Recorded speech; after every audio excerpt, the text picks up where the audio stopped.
Je vous ai parlé du parlementaire Cabral Libi, que j'ai apprécié.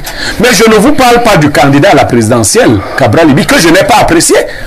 Parce que depuis la fin de la campagne, Cabral a dit que c'est un opposant qui avait gagné l'élection. Il a dit. Les archives sont là. Il n'a pas dit lequel, il a dit que c'est l'opposition qui a gagné. Lorsqu'il s'est agi de revendiquer, on a vu que lui, il était amorphe. Il n'a pas revendiqué. Kanto a mené une campagne présidentielle extraordinaire. Il a eu une attitude d'opposant après ces élections. Il a commencé à revendiquer un certain nombre de choses. Moi, je dis l'attitude de Kanto était une attitude d'opposant. C'est comme ça qu'en Afrique, on s'oppose aux gens. Nous parlons de l'opposition au Cameroun, mais également du pouvoir, avec une interrogation simple.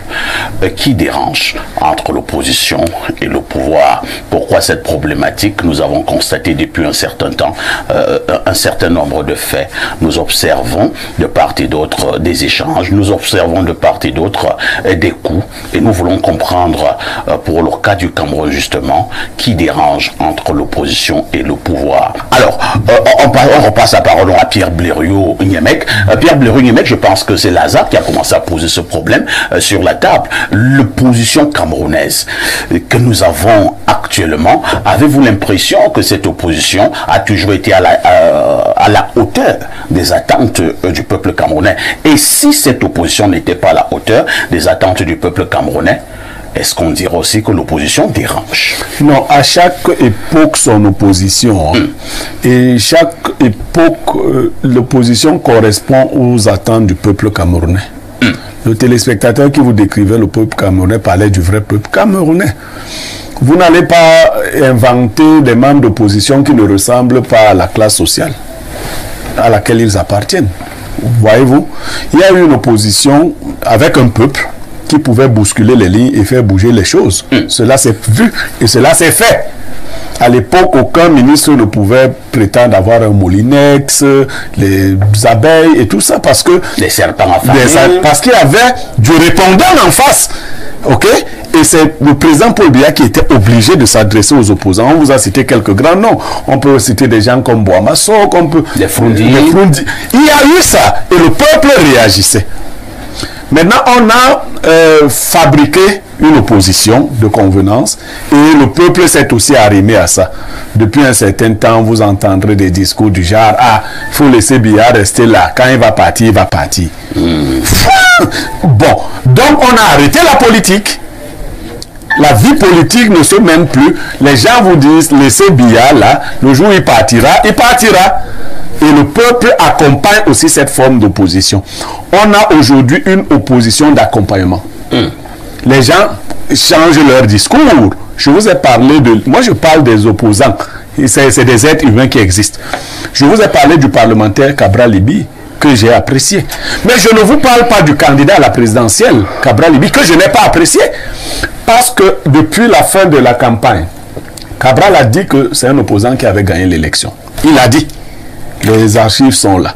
Il n'a pas dit lequel, il a dit que c'est l'opposition qui a gagné. Lorsqu'il s'est agi de revendiquer, on a vu que lui, il était amorphe. Il n'a pas revendiqué.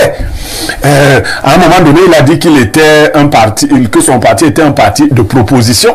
Je ne sais pas si vous convoitez la même femme. Si Aïssi va me donner des techniques pour que moi, je gagne la femme que lui aussi convoite. Donc là, je n'ai pas compris. Et j'ai eu l'impression que c'était une opposition de connivence. Du point de vue de l'opposition de M. Maurice Kamto, il faut qu'on le cite.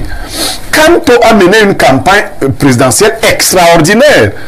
Il a eu une attitude d'opposant après ces élections. Il a commencé à revendiquer un certain nombre de choses. Moi, je dis l'attitude de Kamto était une attitude d'opposant. C'est comme ça qu'en Afrique, on s'oppose aux gens. Paradoxalement, et là, même si vous m'amenez dans quelle magie, je ne peux pas comprendre pourquoi Kamto a empêché que les gens n'aillent aspirer aux législatives et aux municipales. Ça, c'était totalement... Il ne peut rien dire là-dessus. Même quand on fait des... Alors, moi, quand on analyse comme ça, est-ce que j'ai besoin d'être pro Kamto, contre?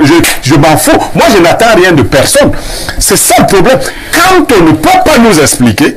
Il n'y a aucune explication logique du fait qu'il ait demandé aux gens à la veille des élections législatives et municipales de se retirer.